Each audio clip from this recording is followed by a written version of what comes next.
এখানে নাকি ভূতের ভবিষ্যৎ সিনেমার শুটিং হয়েছিল। ঠিকই ধরেছ, এটা শ্রীরামপুর রাজবাড়ি। একদিন এক রিলেটিভের দেওয়া সন্ধানে চলে যাই এই রাজবাড়ির উদ্দেশ্যে। আমার ছোট থেকে এইসব বনেদি বাড়ি, রাজবাড়ি এইসবের উপর জানি না কেন একটা আলাদা ভালো লাগা আছে। এখানে দেওয়ালের যে সোদা গন্ধ, ঘুলঘুলি, নাট মন্দির আরও আমাকে টানে। কেননা আমার বড় হওয়াটাও খাস কলকাতায়, শ্যামবাজার। তাই শোভাবাজার রাজবাড়ির প্রত্যেক পুজোতে ছোট্ট থেকে যাওয়া হবে মা বাবার সাথে। তাই হয়তো বলতে পারো সেই বয়স থেকে, সেইখান থেকে এই ভালো লাগাটা, ভালোবাসাটা তৈরি হয়েছে। আচ্ছা, এই রাজবাড়িটার নাম গোস্বামী রাজবাড়ি নামেও পরিচিত। এটা তো শ্রীরামপুরেই আছে। তো বর্তমানে দ্বিতলটা স্কুল কর্তৃপক্ষের আয়ত্তে, অন্যদিকের একাংশ শুটিং, বিয়েবাড়ি এসব ভাড়া দেওয়া হয়।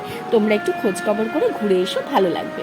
আজকের ভিডিওটা ভালো লাগলে চ্যানেলটাকে সাবস্ক্রাইব করো, বংলিস্টের পাশে থেকো, ভালো থেকো।